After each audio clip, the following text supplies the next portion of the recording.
चलो, आज हम स्टार्ट कर रहे हैं आइसोटोप्स। मैंने थोड़ा सा कराया था आइसोटोप्स, लेकिन शुरू से स्टार्ट करता हूँ ताकि सही से समझ आ जाए।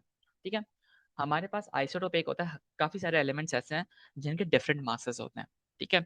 हमें पता कैसे चलता है वो एलिमेंट है? हमें पता चलता है वो एलिमेंट है अगर उसका प्रोटॉन नंबर सेम हो। ठीक है। अगर मैं पीरियोडिक टेबल खोलूंगा तो मुझे इसमें, मैंने पता नहीं पीरियोडिक टेबल अटैच की है ना, ये देखो अब यहाँ पीरियोडिक टेबल है। तो अगर मुझे कोई सा भी एलिमेंट देखना है, मैं देखूंगा उसका उसका प्रोटॉन नंबर सेम होगा। हर एलिमेंट का प्रोटॉन नंबर उसके लिए यूनिक होता है। ठीक है। तो अगर हमारे पास आइसोटोप्स क्या है कि जिसमें नंबर ऑफ प्रोटॉन तो सेम होगा लेकिन उनका मास डिफरेंट होगा। ठीक है। हम इससे पढ़ते हैं कार्बन 12। ठीक है। और इसे पढ़ते हैं कार्बन 14। तो अगर हमारे पास कार्बन 12 है तो हम देखेंगे उसका मास नंबर, एक का मास नंबर 12 है, एक का मास नंबर 14 है। ठीक है। नंबर ऑफ प्रोटॉन्स दोनों में सेम रहेंगे। इसके भी 6 हैं, इसके भी 6 हैं। लेकिन चेंज क्या हो रहा है? मास नंबर में क्या क्या आता है हमारे पास? मास नंबर में आता है हमारे पास प्रोटॉन प्लस न्यूट्रॉन। ठीक है, न्यूट्रॉन। तो अगर हमारे पास प्रोटॉन सेम रहेगा तो चेंज क्या हुआ? चेंज न्यूट्रॉन होगा। ठीक है। तो हमारे पास जब भी अगर एग्जामिनर हमसे अक्सर पूछता है कि भाई डिफाइन एन आइसोटोप, तुम लिखोगे different atoms of the same element that have the same number of protons but different number of neutrons। ठीक है। आगे बढ़ो। Isotopes of the same element have the same chemical properties. ये बात याद रखनी है, ये तुमसे बहुत बहुत बहुत बार बार पूछेगा एग्जामिनर कि बताओ आइसोटोप्स की केमिकल प्रॉपर्टी सेम है, फिजिकल प्रॉपर्टी सेम है। तो याद रखो, क्योंकि केमिकल प्रॉपर्टीज किस चीज पे डिपेंड करती है? वैलेंस इलेक्ट्रॉन पे। वैलेंस इलेक्ट्रॉन यानी आखिरी जो शेल होता है, हमने ग्रुप देखा था ना। तो जैसे ये हीलियम है, तो हीलियम का आखिरी शेल स्टेबल है, यानी इसमें 2 इलेक्ट्रॉन्स पूरे हैं। ठीक है। तो ये ये किसी से रिएक्ट नहीं कर रहा। लेकिन अगर मैं देखूं क्लोरीन को, ठीक है, क्लोरीन के पहले शेल में 2 इलेक्ट्रॉन है, दूसरे शेल में 8 है, तीसरे शेल में 7 है। ठीक है, 1 2 3 4 5 6 और फाइनली 7 इलेक्ट्रॉन है। इसके पास एक इलेक्ट्रॉन की कमी है। ठीक है। तो ये किसी ना किसी से रिएक्शन करेगा। और अगर मेरे पास, मैं देखूं, इसकी एग्जाम्पल लें हम लोग जरा।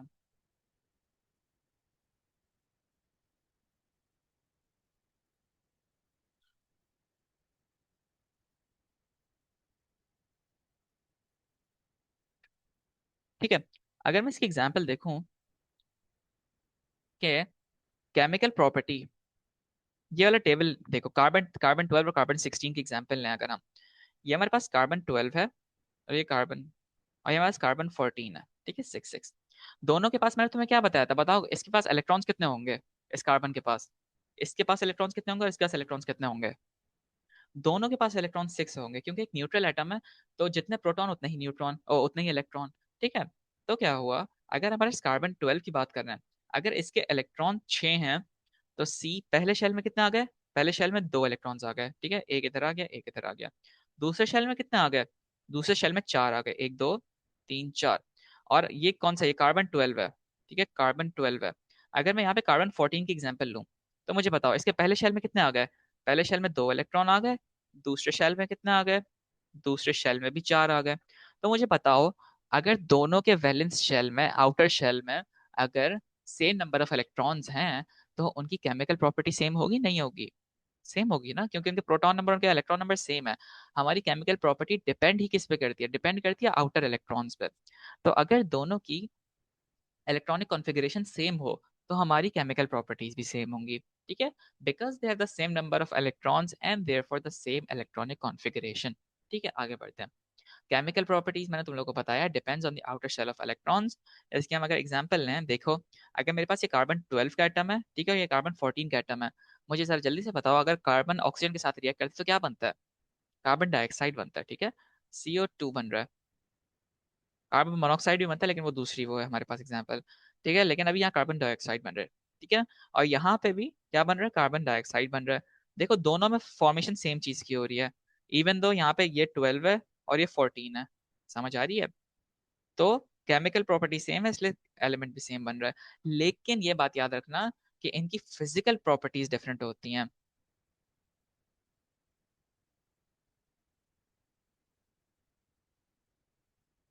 डिफरेंट फिजिकल प्रॉपर्टीज क्यों? क्योंकि दोनों का मास, दोनों का वो फिजिकल वो डिफरेंट है, मास डिफरेंट है। ठीक है। इलेक्ट्रॉनिक कॉन्फ़िगरेशन कैसे सेम होगी, ये देखो। अगर मैं इसकी बात कर रहा हूँ, क्लोरीन 35 की बात कर रहा हूँ, ठीक है, और क्लोरीन 37 की बात कर रहा हूँ। तो क्लोरीन 35 में प्रोटॉन कितने? 17 17। ठीक है। तो उसकी इलेक्ट्रॉनिक कॉन्फ़िगरेशन क्या होगी? पहले शेल में 2 हैं, दूसरे शेल में 8 हैं, और तीसरे शेल में 7 हो गए, ठीक है। और अगर मैं देखूं 37 को, क्लोरीन 37 को, उसके अंदर प्रोटॉन कितने हैं? उसके अंदर प्रोटॉन 17 है। तो अगर इसकी कॉन्फ़िगरेशन देखूं तो पहले शेल में 2 हो गए, दूसरे शेल में 8 हो गए, तीसरे शेल में 7 हो गए। कॉन्फ़िगरेशन तो सेम है। क्यों? क्योंकि एक एटम में अगर न्यूट्रल एटम है तो उसके अंदर जितने प्रोटॉन है उतने ही न्यूट्रॉन्स भी होते हैं, याद है? दोनों में प्रोटॉन सेम है, तो अगर प्रोटॉन सेम है तो इलेक्ट्रॉनिक कॉन्फ़िगरेशन भी सेम होगी, इलेक्ट्रॉनिक कॉन्फ़िगरेशन सेम होगी तो मतलब केमिकल प्रॉपर्टीज भी सेम होंगी, ठीक है। फिजिकल प्रॉपर्टीज डिफरेंट इसलिए क्योंकि उनके मासेस अलग है, ठीक है। प्रॉपर्टीज, आगे बढ़ो। Isotopes are chemically alike but physically different due to different masses, मैंने बता दिया, ठीक है। यहाँ पे हमने देख लिया कि 6 प्रोटॉन 6 न्यूट्रॉन है दोनों के अंदर। अब यहाँ देखो, यहाँ पे 6 प्रोटॉन है, यहाँ भी 6 प्रोटॉन है। यहाँ 6 न्यूट्रॉन है लेकिन यहाँ 8 न्यूट्रॉन है। तो उसके इसके लिए, लेकिन अगर हमारे पास हम देखें डॉट एंड क्रॉस को, यानी इसकी इलेक्ट्रॉनिक कॉन्फ़िगरेशन, तो पहले दोनों की देखो इलेक्ट्रॉन सेम है। ये पर्पल जो गोल्ड कलर का है ये इलेक्ट्रॉन्स बता रहा है, ठीक है, दोनों के इलेक्ट्रॉन सेम है। आगे बढ़ो। हमारे पास बहुत सारी चीज़ों के आइसोटोप्स हैं, जिसमें हमारे सबसे पहले आता है हाइड्रोजन। हाइड्रोजन का आइसोटोप है, कॉपर का आइसोटोप है, क्लोरीन का आइसोटोप है, कार्बन का आइसोटोप है, ठीक है, नियॉन का आइसोटोप है। हाइड्रोजन के आइसोटोप्स, हमारे पास 3 हाइड्रोजन के आइसोटोप्स होते हैं। एक हाइड्रोजन 1 1, एक हाइड्रोजन 1 2 और एक हाइड्रोजन 3, ठीक है। अब देखो, इसमें 1 1 का मतलब कि इसके अंदर प्रोटॉन कितने होंगे, जरा बताओ मुझे जल्दी से। 1 प्रोटॉन होगा। एक प्रोटॉन है तो इलेक्ट्रॉन कितना होगा, इलेक्ट्रॉन भी एक होगा। न्यूट्रॉन कितने होंगे मुझे जरा जल्दी से बताओ। न्यूट्रॉन बताओ, न्यूट्रॉन।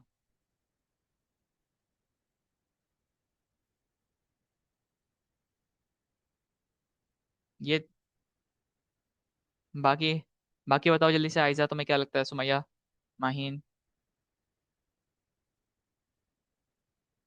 सब 1 कह रहे हैं? चलो, गलत कह रहे हैं सारे। गौर से देखो, हमारे पास न्यूट्रॉन क्या होता है न्यूक्लियस के अंदर। न्यूक्लियस के अंदर न्यूक्लियस के अंदर हमारे पास होता है प्रोटॉन प्लस न्यूट्रॉन, ठीक है। न्यूट्रॉन, अगर मुझे न्यूट्रॉन, हमारे पास जो ऊपर वाला नंबर होता है वो हमेशा न्यूक्लियन नंबर होता है, यानी मास नंबर होता है, ठीक है। नीचे वाला नंबर प्रोटॉन नंबर है। अगर मुझे न्यूट्रॉन ढूंढना है तो मैं क्या करूंगा, nucleus minus proton is equal to neutron, ठीक है। अगर इसके अंदर एक प्रोटॉन एक न्यूट्रॉन है, तो हम अगर इसके अंदर एक प्रोटॉन और न्यूक्लियन नंबर 1 है इसका, तो मतलब इसके अंदर न्यूट्रॉन 0 होंगे, 1 - 1 इक्वल्स टू 0। समझ आ रही है? तो मतलब इसके अंदर अगर न्यूट्रॉन है ही नहीं तो ये क्या है, ये सिर्फ प्रोटॉन है, तो इसलिए इसका नाम है प्रोटियम, ठीक है। देन इसमें देखो, इसमें हमारे पास प्रोटॉन एक है, इलेक्ट्रॉन एक है, न्यूट्रॉन कितने हैं, 2 - 1 किया तो न्यूट्रॉन 1 आ गया, ठीक है। तीसरे वाले को देखो, प्रोटॉन कितना है, प्रोटॉन 1 है। देखो सबका प्रोटॉन नंबर सेम है, इलेक्ट्रॉन भी 1 है। 3 - 1 किया तो मेरे पास न्यूट्रॉन आ रहा है 2, ठीक है। नहीं, आस्क फॉर न्यूट्रॉन समझिए, प्रोटॉन तो सब में सेम होगा। चलो, आगे बढ़ते हैं। रिलेटिव एटॉमिक मासेस, यार ये थोड़ा सा कॉन्सेप्ट शायद समझने में मुश्किल हो, लेकिन हमें चिल करना है। रिलेटिव एटॉमिक मास क्या होता है? Average mass of all isotopes of one element compare to 1/12 the mass of one atom of carbon. अस्तगफुरुल्लाह, क्या कह रहे हैं भाई, कुछ समझ नहीं आया। समझते हैं। सबसे पहले तो ये देखो, हमारे पास पीरियोडिक टेबल आती है, ठीक है। पीरियोडिक टेबल क्या है? हमारे पास पीरियोडिक टेबल में अगर मैं तुम्हें बताऊं, क्लोरीन, क्लोरीन का मास क्या है, 35.5, ठीक है। मुझे ये बताओ कि क्या न्यूट्रॉन हाफ हो सकता है? क्या 0.5 न्यूट्रॉन हो सकता है किसी चीज में? अगर इसके प्रोटॉन 17 है और अगर ये मास 35.5 है, तो इसका मतलब ये हुआ कि अगर मैं 17 - 35 करूँ, क्या आ रहा है, 17 - 35.5 करूँ, तो मेरे पास आ रहा है 18.5, ठीक है। 18.5 आ रहा है। तो मतलब क्या कोई न्यूट्रॉन 0.5 में हो सकता है? न्यूट्रॉन आधा एग्जिस्ट नहीं करता। न्यूट्रॉन हमेशा या तो 18 होगा या तो 19 होगा वो, ठीक है। कुछ बीच का नहीं हो सकता वो होल नंबर होगा। लेकिन यहाँ पे तो 35.5 है, अब क्या करें भाई? इसका मतलब ये है कि यहाँ पे हमारे पास जो पीरियोडिक टेबल है, अब मैं बताता हूँ, अभी यूज फॉर नहीं होता, आइसोटोप्स एग्जिस्ट करते हैं, इट्स नॉट लाइक यूज्ड। मैं अभी इसको थोड़ा सा और डिफाइन करूंगा आगे जाके। देखो, क्लोरीन 35.5 का मतलब ये है कि भाई हमारे पास क्लोरीन के दो आइसोटोप्स पड़े थे, राइट? क्लोरीन 35 और क्लोरीन 37, 35 और क्लोरीन 37 एग्जिस्ट कर रहे हैं, ठीक है? तो मतलब इनका जो बेसिकली वो है एवरेज है वो 35.5 है, ठीक है? अब बच्चे बोलेंगे भाई इसकी मिड वैल्यू तो 36 है, तो 36 क्यों नहीं है? नहीं, अभी हम इसकी वेटेज वगैरह पढ़ेंगे, जब हम वेटेज पढ़ेंगे तो हमें समझ आएगा कि 35.5 क्यों है, ठीक है? तो हमारे पास बेसिकली, दोबारा नीचे आता हूँ मैं थोड़ा सा, ठीक है? बेसिकली हमारे पास 112। अब ये हुआ कि अगर मैं हर एटम को अलग अलग वो करूं, लेट्स से मैं हाइड्रोजन को मेजर करता हूँ, हाइड्रोजन का मास निकालता हूँ, तो एक एटम का बहुत इतना मिनिमल मास होता है कि कंपेयर करने के लायक नहीं है। वो कुछ ऐसा होगा 0.000000002 आ रहा है कुछ, ठीक है? ये मैंने अपनी तरफ से वैल्यू बनाई है, लेकिन बहुत छोटी वैल्यू होगी अगर मैं सिर्फ एक हाइड्रोजन को मेजर कर रहा हूँ, मैं नहीं कर सकता। तो मैंने क्या किया, मैंने कहा यार चलो इंस्टेड ऑफ मैं एक को मेजर करूं, मैंने कोई एक कार्बन 12 का एटम लिया, ठीक है? और मैंने बोला चलो इस कार्बन 12 को मैं एक यूनिट बना देता हूँ, और मैं इसको इसको यूज करते हुए बाकियों को कंपेयर करूंगा, ठीक है? यानी लेट्स से मेरी एक क्लास है, इस क्लास में अभी 8 बच्चे हैं, ठीक है? मैंने बोला कि भाई कौन कितना बड़ा है और कौन कितना छोटा है। मैंने एग्जाम्पल ले लिया सुमैया को, ठीक है? मैंने बोला कि भाई माहीन सुमैया से बड़ी है और अशरफ सुमैया से छोटा है, ठीक है? तो ये एक बेसिकली कार्बन को भी इन्होंने ऐसे ही इस्तेमाल किया, और कार्बन को एक बीच का सिंबल ले लिया कि हम बाकी सब को कार्बन से कंपेयर करेंगे। अब वो ऑब्वियसली यूनिट है तो यूनिट 1 होना चाहिए, तो 1/12 का मतलब ये है कि अगर मैं 12 मल्टीप्लाई में कार्बन 12 लेता हूँ, कैंसिल होकर 1 वैल्यू आ जाएगी, ठीक है? ऐसे इस इतना ज्यादा फर्दर समझने की जरूरत भी नहीं है, जितना यही काफी है, क्योंकि इसकी बस डेफिनेशन का रट्टा है, ठीक है? डेफिनेशन आपसे एग्जामिनर पूछ सकता है, ठीक है? By the way where is my, ये क्या हुआ? ठीक है, ठीक है, बस इससे ज्यादा समझने की जरूरत नहीं, बस ये याद रखो, ये डेफिनेशन का रट्टा मारना आप लोगों ने, कि average mass of all isotopes of elements compared to 1/12 the mass of one atom of carbon 12। अच्छा, अब अशरफ की बात पे अगर हम आए कि भाई आइसोटोप्स यूज कहाँ होते हैं, देखो आइसोटोप्स कहीं हमने इंसानों ने नहीं बनाए, आइसोटोप्स अल्लाह ताला ने बनाए हुए ऑलरेडी। अगर एक कार्बन है तो उसका दुनिया में कार्बन 12 एटम भी एग्जिस्ट कर रहा है और कार्बन 14 एटम्स भी एग्जिस्ट कर रहा है, ठीक है? मतलब वो चीज़ ऑलरेडी एग्जिस्ट कर रही है, हम उसका कुछ कर नहीं सकते, लेकिन हमें तो यूज करना है कार्बन को। तो हम उसे यूज करने के लिए उसके डिफरेंट आइसोटोप्स देखते हैं, क्योंकि फिजिकल प्रॉपर्टीज दोनों की थोड़ी बहुत डिफरेंट हैं, even though chemical properties same है। अगर मैं इसकी एग्जांपल लूँ, एक कार्बन, अभी हम आगे जाके कॉन्सेप्ट पढ़ेंगे परसेंटेज अबंडेंस का, बल्कि अभी स्टार्ट हो रहा है, यही देख लो चलो। Every isotope has an average percentage known as relative abundance, ठीक है?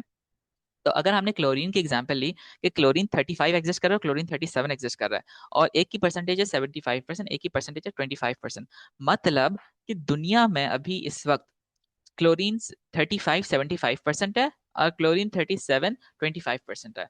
यानी अगर मैं अपने हाथ में थोड़ी सी क्लोरीन लेता हूँ, तो ऑन एवरेज मेरे हाथ में क्लोरीन 35 के 75% एटम्स होंगे और क्लोरीन 37 के 25% एटम्स होंगे, ठीक है?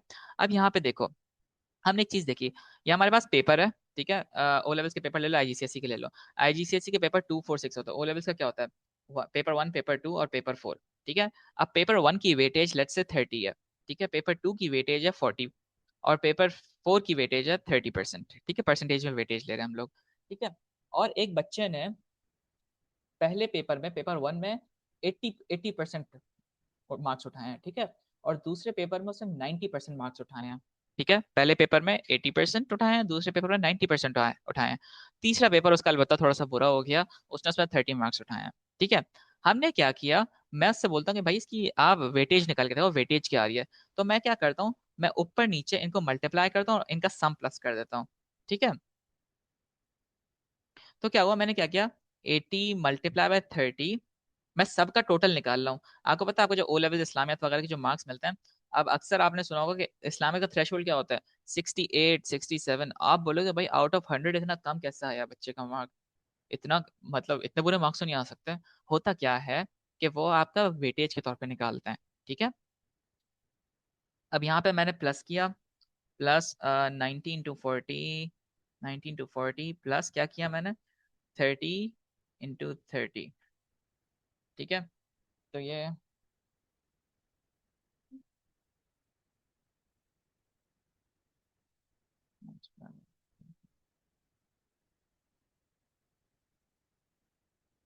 ये आ रहा है 24%, ये आ रहा है 36%, ये आ रहा है, ये देखो यहाँ पे 9% आ रहे हैं इसके, ठीक है 9%। अगर मैं इन सबको टोटल करता हूँ तो उसकी टोटल वेटेज सिर्फ 69% बन रही है, ठीक है। इवन तो उसके मार्क्स कितने अच्छे थे ना, 80% 90%, सिर्फ एक कॉम्पोनेंट में बुरे थे, लेकिन इसकी टोटल वेटेज बहुत कम आ रही है, 69% आ रही है। सिमिलरली हमारे पास क्लोरीन का भी कॉन्सेप्ट आता है और सारे एटम्स का कॉन्सेप्ट आता है, ठीक है। अगर मैं देखूं क्लोरीन की यहाँ पे अबंडेंस क्या है, एक 75% है, एक 25% है, ठीक है। हम कैसे निकालते हैं, हमने सबसे पहले क्या किया, 75 multiply by 35 plus 25 multiply by 37, ठीक है, डिवाइड किया मैंने, और इन टोटल इन सबका सम लिया, जितनी भी अबंडेंसेस थी। अबंडेंसेस हमारे पास यूजुअली 100 में होती है टोटल, ठीक है। टोटल परसेंटेज हमारे पास 100 आएगी, 75 प्लस 25 किया 100 हो गया, ठीक है। अब आप देखो 75 टाइम्स 35 किया मैंने, प्लस 25 टाइम्स 37 किया मैंने, ठीक है, डिवाइड बाय 100 किया। अब आप देखो मेरे पास आंसर आ रहा है 35.5। क्या ये नंबर सिमिलर है, ये नंबर हमने कहाँ देखा था, पीरियोडिक टेबल में। अगर आप क्लोरीन को देखो तो क्लोरीन का वो क्या है, मास नंबर क्या है, 35.5। जबकि इसकी जो हमारे पास दो वो थे एटम्स थे, एक 30, क्लोरीन 35 पे, क्लोरीन 37 था। मिड वैल्यू तो 36 होनी चाहिए थी, लेकिन वेटेज के लिहाज से क्लोरीन 35.5 एग्जिस्ट कर रहा है, ठीक है। समझ आई कैसा आ रहा है ये, ठीक है। अब हमारे पास यही कॉन्सेप्ट टेस्ट होगा बार बार आगे जाके, क्या आइसोटोप आइसोटोप परसेंटेज अबंडेंस दी हुई है, ये दिया हुआ है वो दिया हुआ है, आपने निकालना होगा, ठीक है। मैंने तुम लोगों को दिखा दिया, अब एग्जांपल्स करते हैं इसकी बहुत सारी, ठीक है। हमारे पास सबसे पहले है कॉपर 63 और कॉपर 65, ठीक है। बाय द वे या न्यूक्स वाली बात बिल्कुल सही है, क्योंकि हमारे पास जो वो है, क्या बोलते हैं, फिजन फ्यूजन है, और उसमें हम लोग आइसोटोप्स ऑफ हीलियम यूज करते हैं, ठीक है। आइसोटोप्स ऑफ हाइड्रोजन यूज करते हैं, माय बैड। जो हमारे पास सन के अंदर जो न्यूक्लियर फ्यूजन होता है, न्यूक्लियर फिजन जो होता है, उसके अंदर डिफरेंट आइसोटोप्स यूज करते हैं हम लोग, ठीक है, क्योंकि मासेस डिफरेंट है। तो अगर मास डिफरेंट होगा तो यहाँ पे एक बड़े मजे की बात आ रही है। फ्यूजन जब हम करते हैं ना, आगे जाके जब पढ़ेंगे तो हमें पता चलेगा कि फ्यूजन में आपका आपकी स्पीड मैटर करती है, जो जिस हिसाब से आप हाइड्रोजन को फेंकते हो, ठीक है। आगे जाके इसका कॉन्सेप्ट हम फिजिक्स में पढ़ते हैं। लेकिन अगर एक हैवी आइटम होगा तो आहिस्ता ट्रेवल करेगा, इस वजह से हम वहां पे डिफरेंट आइसोटोप्स यूज करते हैं। ना मूविंग ऑन, हमारे पास कॉपर की, मैंने आपको बोला कि भाई मुझे कॉपर का रिलेटिव एटॉमिक मास निकाल के दिखाओ। इसका हमारे पास फॉर्मूला है sum of isotope abundance multiply by isotope mass. Abundance आपकी ये परसेंटेज वाली होगी, ठीक है। मास आपके पास ये ऊपर वाला होगा, ठीक है, और divide by sum of total abundance. मैं ये करके दिखा रहा हूँ, दूसरा आप खुद करोगे। हमने क्या किया, 69.2 मल्टीप्लाई बाय इसका मास 63 प्लस 30.8 मल्टीप्लाई बाय इसका मास 65, अपॉन में हमने क्या लिया, अपॉन में हमने लिया 69.2 प्लस 30.8, ये मेरे ख्याल से 100 होगा, ठीक है। इन सब का आप टोटल निकालो क्या आ रहा है, 69.2 मल्टीप्लाई बाय 63, ठीक है, plus 30.8 multiply by 65 divide by 100।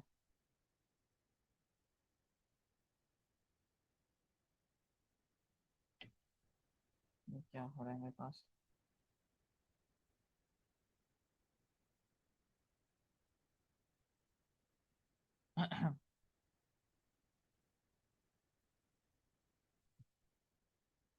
ठीक है, 69.2 मल्टीप्लाई बाय 63 किया तो मेरे पास आंसर आ रहा है 4359.6 plus 30.8 multiply by 65, 2002।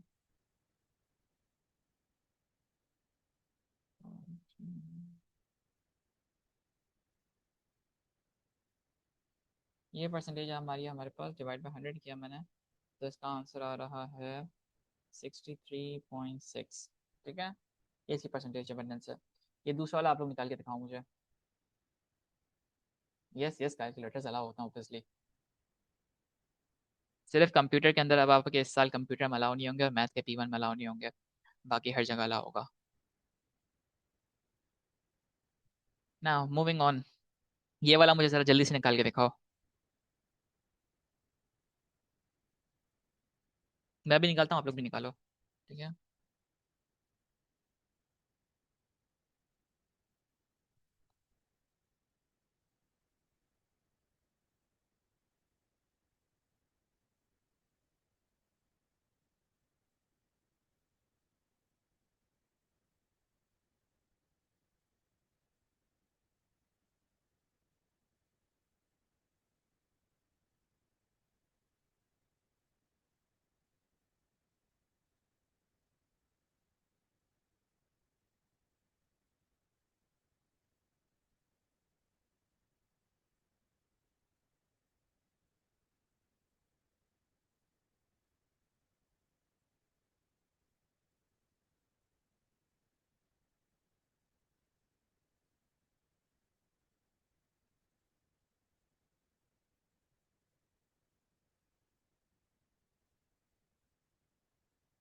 Very good, 24.3 आ रही है।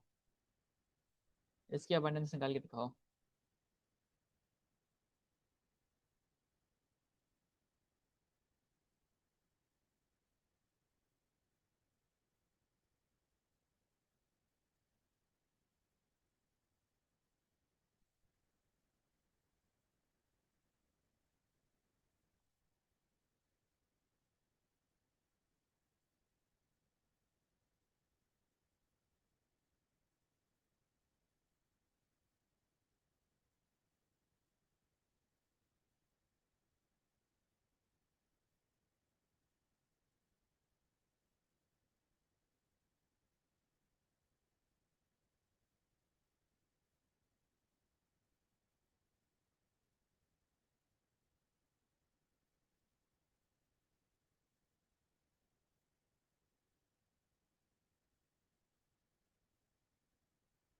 सही है।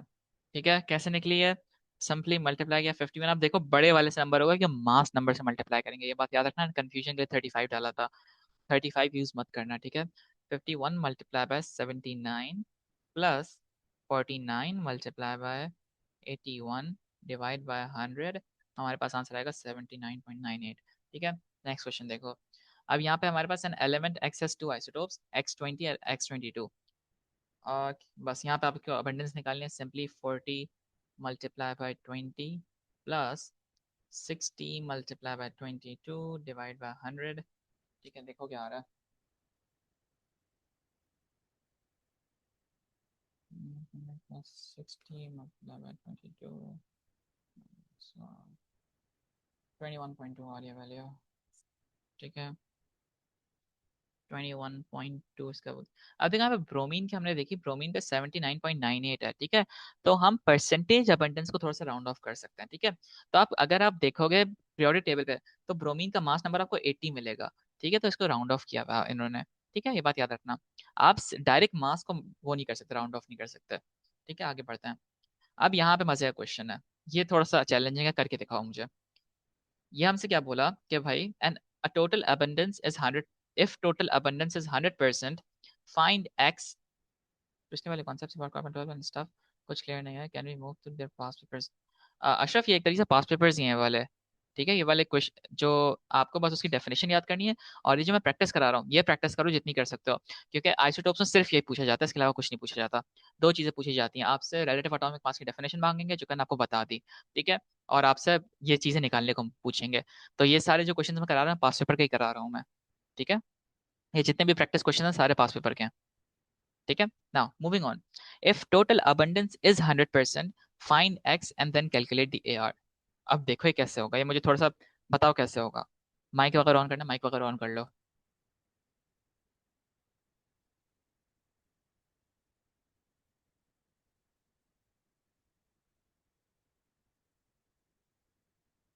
चलो देखो, हमने सबसे पहले देखो, अगर टोटल परसेंटेज 800 दी इन्होंने। ठीक है, टोटल अबंडेंस 100 है, तो अगर ये 80 है, तो 80 प्लस एक्स इक्वल्स टू 100 होगा, राइट? तो 100, 100 माइनस 80 क्या हुआ? 20 हुआ, तो x की वैल्यू क्या है 20%। ठीक है, समझ आ गया। सिंपली बाकी फॉर्मूला लगा दो, 80 multiply by 35 plus 20 multiply by 37, 37 divide by 100। आपके पास क्या वैल्यू आ रही है मुझे बता दो, क्या आ रही है, मुझे नहीं पता। 35.4 सही वैल्यू आ रही है, 35.4 वैल्यू आ रही है। ठीक है, अब इस क्वेश्चन को देखो, ये यहाँ भी एक बड़ा मजे का क्वेश्चन है। If the AR of the above isotope is 10.8, आपको AR दे दिया जो हम अब तक ढूंढ रहे थे, रिलेटिव मास दे दिया उन्होंने ऑलरेडी। ठीक है, आपसे पूछा कि बताओ ये x की वैल्यू क्या है, यानी इसका मास क्या है, आप ये बता दो। ये बताओ कैसे होगा। ये थोड़ा मजा क्वेश्चन है, चैलेंजिंग है, और इस टाइप का क्वेश्चन आता है बाय द वे।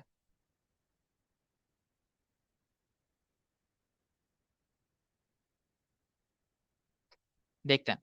सबसे पहले हम देखो फॉर्मूला क्या था हमारा, AR is equals to sum of isotope, isotope multiply by abundance. ठीक है, isotope abundance multiply by mass upon total abundance,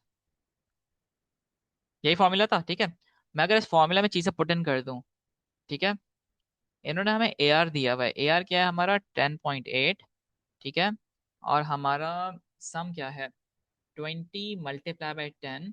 ठीक है, 20 multiply by 10 plus 80 multiply by x। ठीक है, x के लिए हमें नहीं पता तो हम ऐसे ही रख देंगे, 80 multiply by x upon total abundance 20 plus 80 की 100 हो गई। ठीक है, आप ऐसे सॉल्व कर लो, 100 यहाँ मल्टीप्लाई वहाँ जाके डिवाइड कर दो, ओ यहाँ डिवाइड और मल्टीप्लाई 100 कर दो, And, ये हो गई 1080। ठीक है, 20 टाइम्स 10, 200 हो जाएगा, इक्वल्स टू 200 प्लस 80x, 200 वहाँ जाकर माइनस हो जाएगा, 1080 minus 200 is equals to 80x।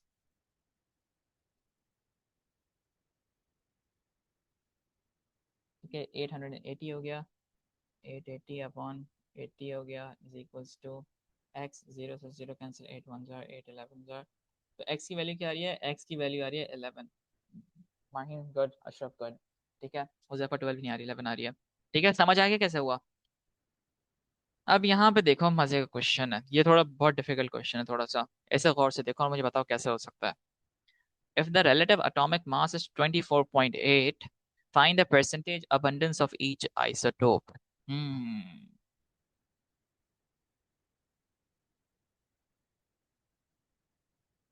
बताओ कैसे होगा ये।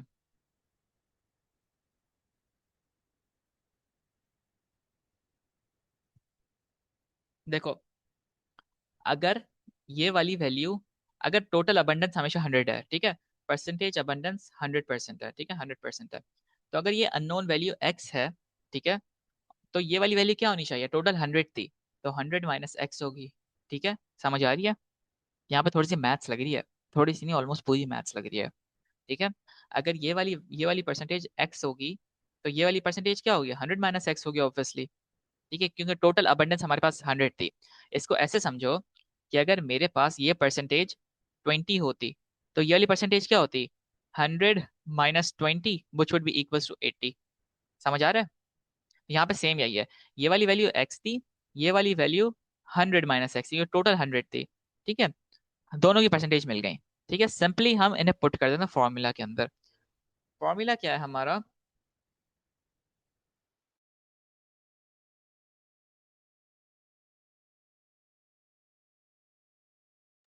देखो हमारा फॉर्मूला क्या है, हमारा फॉर्मूला ये है कि इन्होंने सबसे पहले तो हमें अबंडेंस दे, मास दे दिया।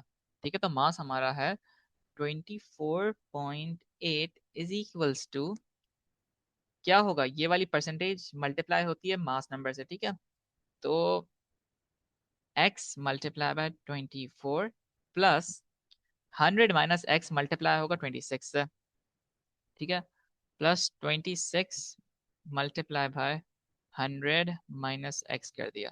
ठीक है, अपॉन में क्या आएगा, अपॉन में 100 आएगा ऑब्वियसली।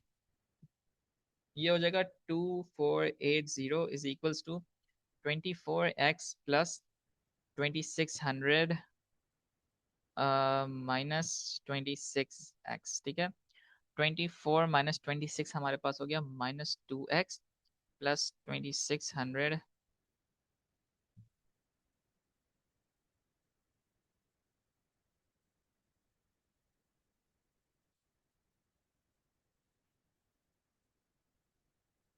वेरी गुड अशरफ, सही कह रहे हो, ठीक है। आप ऐसे सिंप्लीफाई करो, कहाँ था, 24 - 26 हो गया, ठीक है।